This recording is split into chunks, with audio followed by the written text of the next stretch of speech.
beberapa hari yang lalu ada salah satu kreator dari Maledes. Ya, ini saya sebut kreator dari Maledes ya, karena dia seringkali mengunggah konten dan seringkali menyindir Indonesia.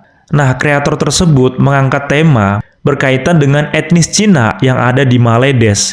Ini sangat pandai berbahasa Mandarin dan menyindir etnis Tionghoa ketika berkunjung ke Maledes. Ini tidak bisa menggunakan bahasa Mandarin. Nah, alhasil kreator tersebut membanggakan ya etnis Cina yang ada di Maledes ini pintar menggunakan bahasa Mandarin. Karena dia menganggap bahwasanya di Maledes ini bebas menggunakan bahasa lain selain bahasa Melayu. Selain itu, kreator ini membanggakan bahwasanya di Maledes ini bisa menggunakan bahasa apa saja selain bahasa Melayu.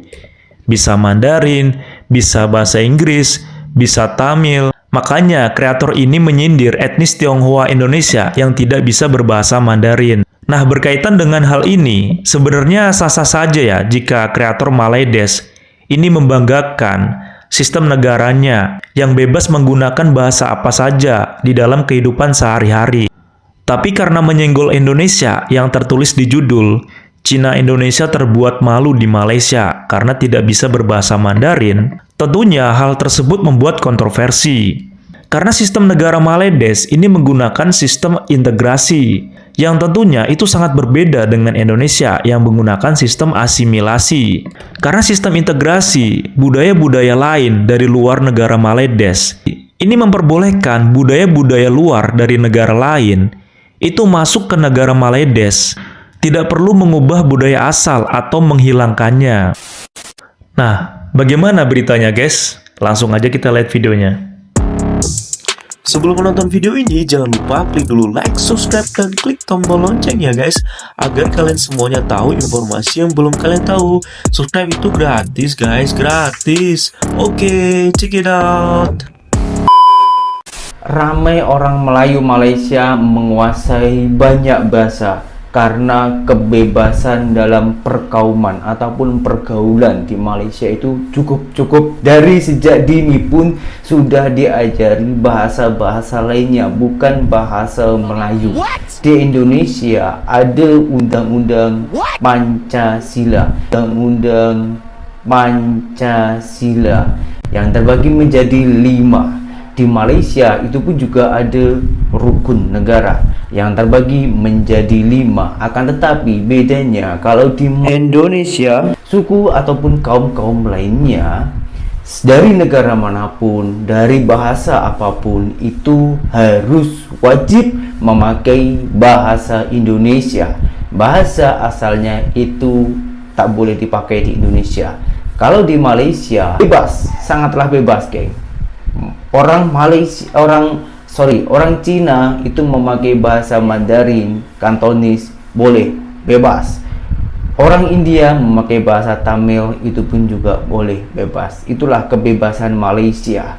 Di Malaysia membuka kebebasan seperti itu yang bertujuan untuk membuat kenyamanan para orang-orang yang berasal dari mana-mana pun, asalkan tak lupa dengan Malaysia harus wajib menghargai, menghormati, jaga adab dan juga kesopanan kepada bahasa Melayu Malaysia dan juga agama Islam yang berada di Malaysia.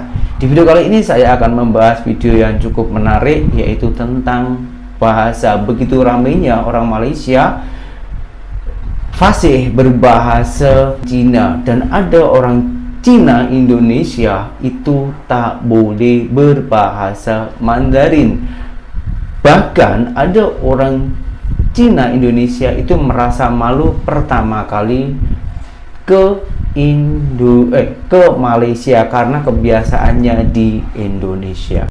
Pendapat aku tentang Cindo yang nggak bisa bahasa Mandarin, pertama, itu fine-fine aja karena lahir dan besar di Indonesia, yang harus kita bisa adalah bahasa Indonesia, bukan bahasa yang lain. Menurut aku itu. Yang pertama, sebagai orang Indonesia. Dan yang kedua, aku nggak gitu suka kata Cindo, karena ketika kita bilang kita Cindo, kita akan membedakan diri kita dengan yang lain. Sedangkan aku kalau di luar, aku selalu bilang kalau aku orang Indonesia. Aku nggak pernah bilang bahwa aku Chinese Indonesian atau yang lain gitu. karena aku belajar dari temanku di Thailand, mereka itu selalu bilang apapun suku atau ras mereka selalu bilang I'm Thai dan mereka proud to be Thai. Jadi kalau untuk teman-teman di sini, kalau kita keluar negeri ditanya kamu orang mana, udah Indonesia aja gitu, tanpa embel-embel apa. Kak, emang Cina harus dibilang apa? Kakekmu Cina, kamu yang Cina. Oh enggak, gak gitu konsepnya. Mohon maaf ya. Selama yang lahir di Indonesia, dia orang Indonesia. Bedakan orang Cina dan keturunan orang Cina. Ya, kalau almarhum kakek saya dia asli Tiongkok karena apa? Dia emang lahir di sana. Nah, sedangkan saya lahir di Indonesia, artinya saya orang Indonesia, warga negara Indonesia, hanya keturunan. Ya, bapak saya orang Surabaya, lahir di Surabaya. Almarhum nenek saya asli Madiun, yang nikah sama almarhum kakek saya yang asli Tiongkok. Ya, so artinya apa? Saya, bapak saya, almarhum nenek saya, we are all Indonesian. Kita semua orang Indonesia. Hanya keturunan Tionghoa. Oke? Jadi we are not, kita bukan orang Cina. Oke? Tolong dipelajari lagi gitu, karena ada perbedaan antara keturunan Cina sama emang asli orang Cina gitu. Kalau ditanya emang Cina harus dibilang apa, ya nggak harus dibilang apa-apa, nggak harus dikatain apa-apa gitu loh, just keep silent gitu. Nggak perlu dasar Cina sipit apalah, itu nggak perlu, just keep silent ya. Mulut ini ya antara dua, buat makan sama ngomong yang baik. Kalau nggak bisa ngomong yang baik, diam aja, simpen dalam hati gitu, daripada nambah-nambahin dosa, ya kan? Zaman sekarang mah jangan nambah-nambahin dosa, nambahin pahala ya. Dosa yang kemarin aja masih numpuk, ya masa iya mau ditumpukin lagi dosanya? Oke? Ya, semoga paham ya Bu Megandori, ada perbedaan orang Cina sama keturunan orang Cina. Saya warga negara Indonesia. Oke, makasih. Beda Tionghoa Indonesia dan Malaysia. Tionghoa Indonesia itu lebih patriotik loh dibanding Malaysia. Tionghoa Indonesia lebih bangga dibilang orang Indonesia daripada orang China. Kedua, Tionghoa Malaysia biasanya masih bisa berbahasa Mandarin. Biasanya Tionghoa Malaysia di rumah masih menggunakan bahasa Mandarin sehari-hari. Sedangkan Tionghoa Indonesia lebih fasih berbahasa Indonesia. Bahkan banyak yang nggak bisa bahasa Mandarin loh. Ketiga, Tionghoa Indonesia udah tidak punya nama China. Biasanya namanya sudah full Indonesia. Sedangkan orang Malaysia biasa namanya masih Mandarin. Mama nulis bahasa Mandarin. Iso koyo Coba nulis bahasa Mandarin, aku cinta kamu, iso kak? Oke, tak coba saya iso mama yo. Yo. Iso tiba Tapi gak percaya sih aku nek mau aku iso nulis bahasa Mandarin. Soalnya ket aku cilik yo, sampai aku tuwek ngene aku gak tau ketok mau aku iku belajar atau ngomong bahasa Mandarin ngono. Bahkan nenekku atau kakekku gak tau ngajari mau aku tentang bahasa Mandarin. Yo aku ngerti sih orang Cina, tapi kan orang Cina Indonesia kan jarang yo sing iso nulis bahasa Mandarin. Apa maneh koyo umur-umur aku, umur aku termasuk wis sama. Wes. Lho, iki versi ono rokok. Sorry nenek moyangku, tapi aku adalah Indonesia. Wong, sorry nih, gue mau nanya, nanti Indonesia lawan Cina, lu dukung siapa? Indonesia lah, lu belek nih dada gua, isinya Garuda. Wong, ini pemain Cina yang lo kenal? Kagak ada lah yang gua kenal. Lah ini mulai siapa, Wong? Kagak tahu. Wang Dale? Kagak tahu gua. Gak semua orang Cina gua kenal nih. Kalau Cimeri no, dagang PS tahu gua. Pemain bola mana ada yang gua tahu? Wong, nanti Indonesia lawan Cina, lu dukung siapa? Indonesia. Lah kan? Lu kemarin Indonesia lawan Arab dukung siapa lu? Indonesia. Ya udah kayak begitu sama perasaan gua sama lu. Wong, kata mami gua hari ini ada Indonesia lawan Cina. Iya. Lu dukung siapa, Wong? Indonesia lah. Lah, bukannya mami lu dari Shanghai? Lah, bapak lu juga dari Guangzhou. Lu dukung siapa? Indonesia.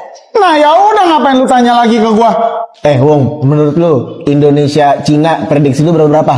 2-1, ntar yang golin Tom Haye sama Ivar Jenner tuh. Kalau Cina siapa yang golin? Mana gua tahu pemain Cina siapa namanya? Ya masa lu nggak tahu? Oh. Nih ada nih satu nih, yang golin nanti Womanci. Womanci siapa? Womanci. 查妇你煮长城，你煮长火车来。Teruntuk para Cindo di luar sana, ayo kita dukung Indonesia. Dan buat wasit, lu awas lagi lo kalau curang lagi lo ya. Gue liatin lo. Namanya siapa? Nama saya Abel. Namanya Abel. Udah berapa lama belajar bahasa Indonesia?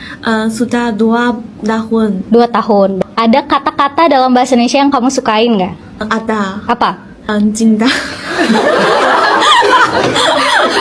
Nama saya Belinda. Saya berasal dari kota Wenchang, Provinsi Hainan. Kalau di Hainan apa yang seru untuk dilakukan?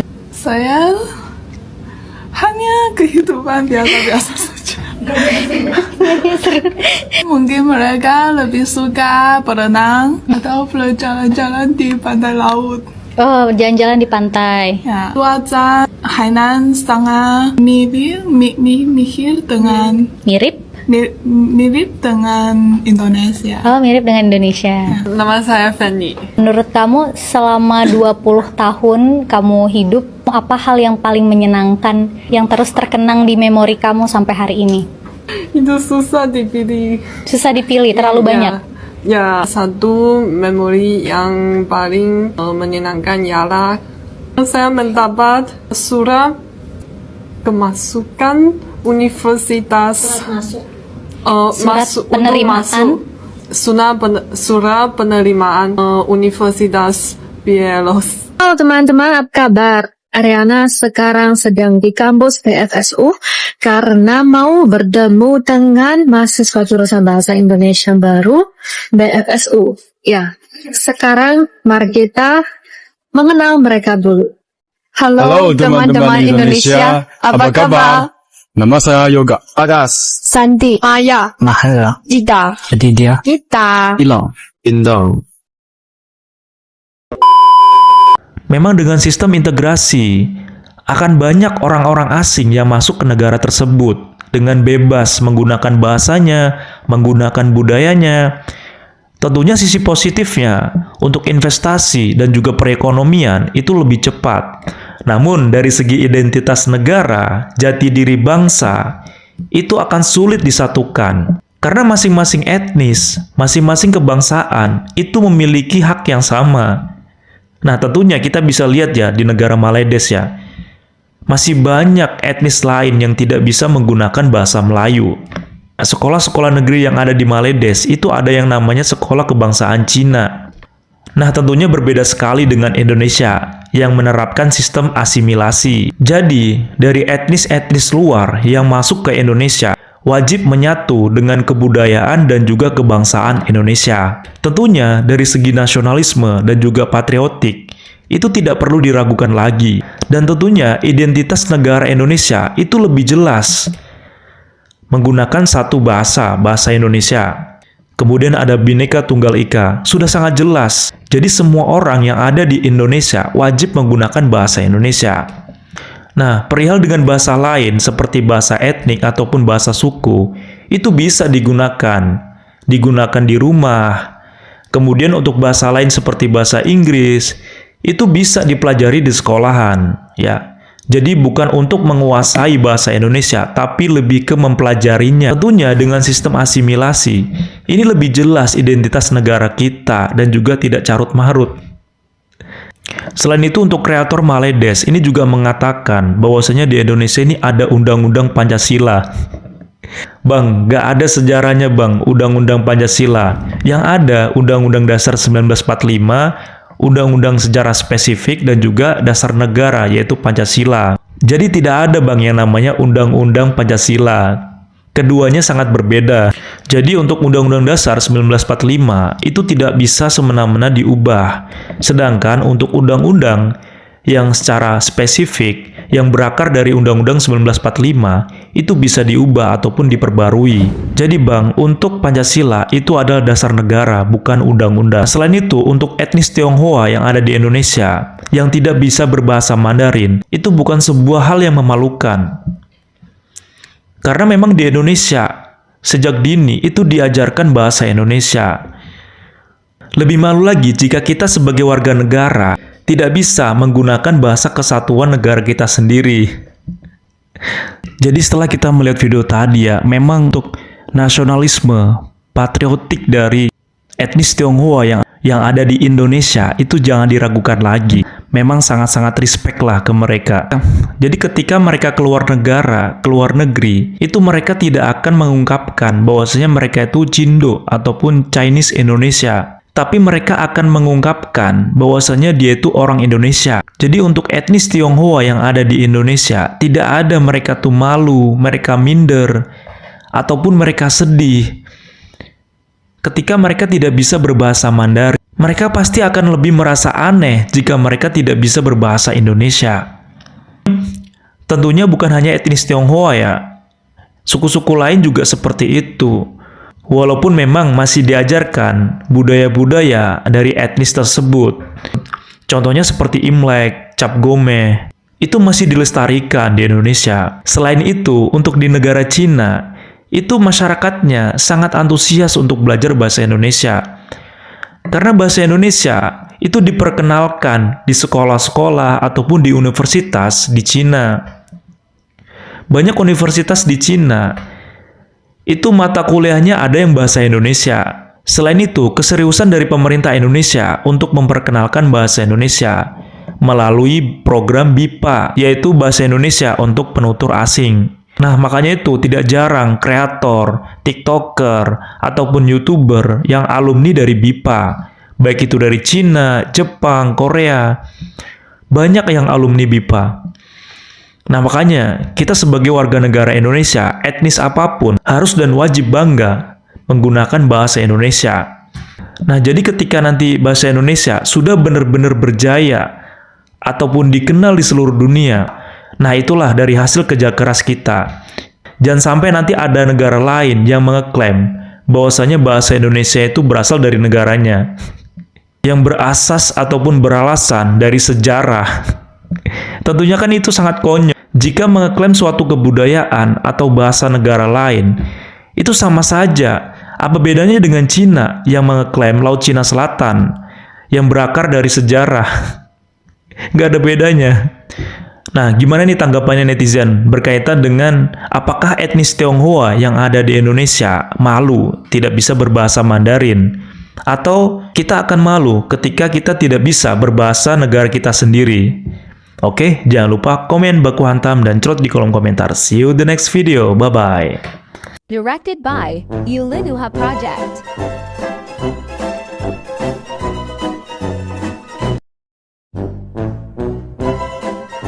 Thank you, Scheduler. Jangan lupa klik subscribe dan share kat Dunfan Samuya.